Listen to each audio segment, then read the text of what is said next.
back to News Geelong as we move into the world of Geelong sport with Mitch Scoop Cleary. Lots continue to happen in the sports world in and around Geelong and the Surf Coast, Mitch. Thanks, Rollo.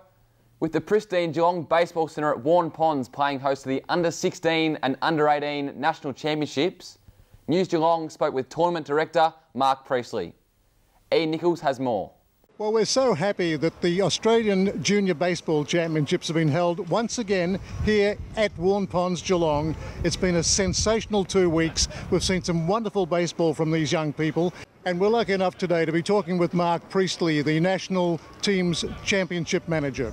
We've got an amazing venue here. The facilities have just been brilliant. The Geelong Baycats Club have provided what, as you can see, would be one of the best facilities in Australia for a community baseball without a major league team based here. So we're nearly there, and it's great to see such a great quality baseball amongst us. And the logistics of putting something like this together, bringing kids, under-18s, under-16s from one side of the country to the other, huge effort. Yeah, it is. We've got this tournament here for the under-16s and 18s. That's 400 odd players and coaching and staff, plus administration, along with all the volunteers. So it's a huge task to put something on that runs for so many days. This is not something that goes over a weekend. So it takes a great deal of work. And smoothly running by the look of things. Very, very, very smooth. We're so pleased with the Baycats, for instance, with what they've done with the fields here. You've got 4 diamonds. The maintenance is such a major issue, and the ground crew here have been fantastic. So we always have games that can be played generally on a diamond like this 3 a day, so it's very important. So the volunteer army has been fantastic. Would you rate this field certainly as one of the best in Australia?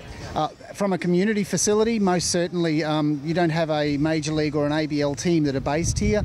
So from a community baseball venue, it's one of the very best you could ever see in Australia. I believe the talent scouts are out, so it's a wonderful opportunity for them. There's at this event, there's 25 of the 30 major league clubs have been here and have been watching our talent, and by all means there's been some absolutely brilliant players that have really stepped up, and they're very interesting prospects for these clubs. And more importantly, there'll be an Australian team going to Guam in Micronesia very soon. What a great thrill that would be. Yeah, it's an amazing place. Well, at the end of this tournament, we select that team. The under-18s team go for the tournament in Guam, which is the Oceania qualifying. And then from there, we go to the World Championships, which are in Korea this year. So it's a great opportunity to wear the Australia cap. It'd be interesting to be a baseball mum or dad, because they could get to travel all over the world with a young star. Often they follow, and they're part of they're often part of the cheer squads that go to these countries. This sort of game is played all over the world, so it's a great opportunity for the families. Often they do tie them up with holidays and spend their time away. It's great to go to some of the exotic locations where we go. We had the opportunity of talking with Tom Nicholson from the NBL, and he was just excited about what could come out of this championship. Yeah.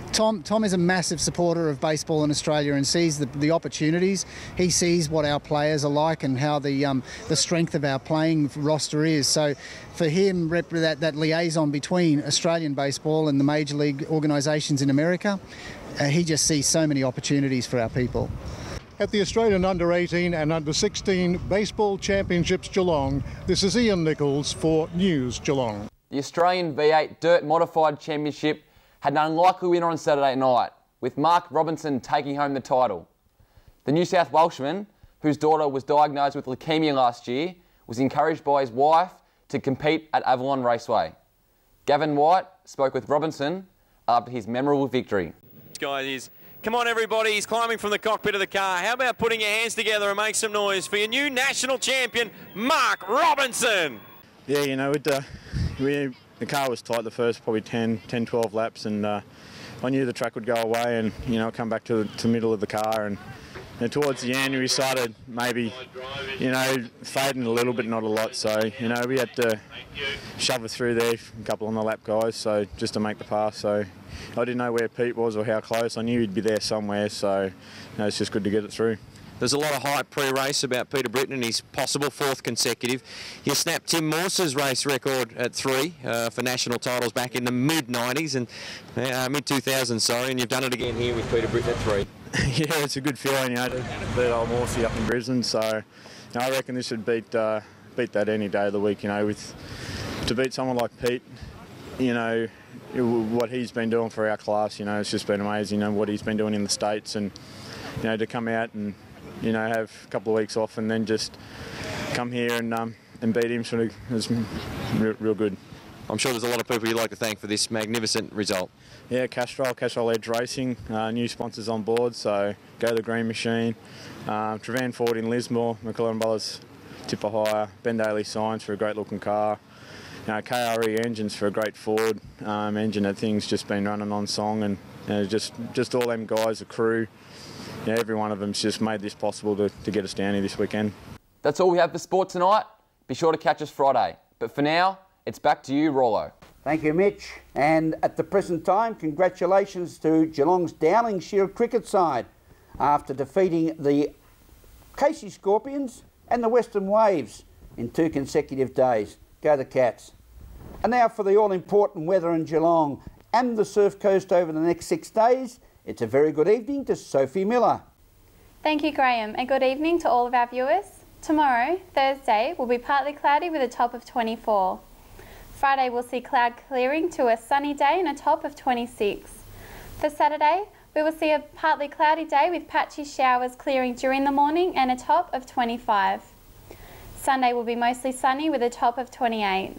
To start off another new week in January, Monday we can expect sunny conditions with northerly winds, so watch the UV alters with a hot temperature of 30. Tuesday will continue to be sunny, again with those northerly winds with patchy rain and on the surf coast, developing towards the evening and another top of 30. Today we experienced a partly cloudy day after some isolated showers with a top of 27.